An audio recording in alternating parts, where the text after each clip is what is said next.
तो इंडिया ने एक बार फिर दिखाया कि इंडिया सिर्फ एक पावरफुल देश नहीं है बल्कि एक जिम्मेदार और इंसानियत को समझने वाला देश है। ईरान और इजराइल के बीच छिड़ी लड़ाई के बीच जब माहौल और ज्यादा खतरनाक हो गया, इंटेंस होता जा रहा है दिन ब दिन सिचुएशन मिडिल ईस्ट में, तब भारत ने 18 जून को एक स्पेशल रेस्क्यू मिशन लॉन्च किया जिसका नाम था ऑपरेशन सिंधु। इसका मकसद था ईरान में फंसे भारतीय नागरिकों को सुरक्षित वापस लाना। लेकिन इस बार बात सिर्फ अपने तक सीमित नहीं रही। नेपाल और श्रीलंका के सिटीजन्स को भी इस बार इस ऑपरेशन में शामिल करके उनको वापस लाया जा रहा है। नेपाल की फॉरेन मिनिस्टर ने पर्सनली इंडियन गवर्नमेंट से रिक्वेस्ट किया था कि उनके 16 नागरिक जो अभी ईरान में फंसे हुए हैं उन्हें भी इवैक्यूएशन में शामिल किया जाए।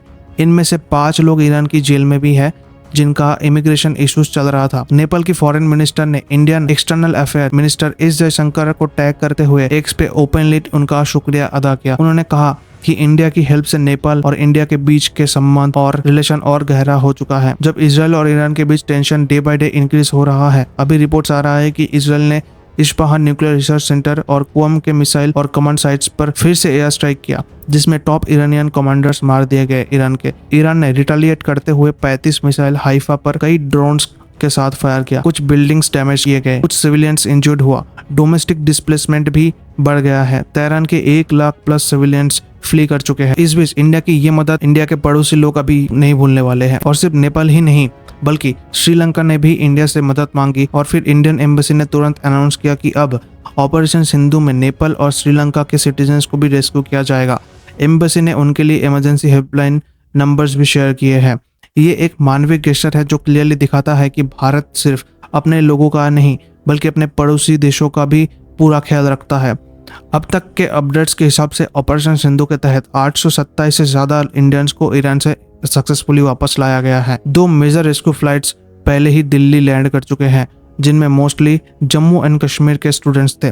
तीसरी फ्लाइट अशगाबाद से आई है और कुछ और शेड्यूल फ्लाइट्स भी प्लानिंग में है।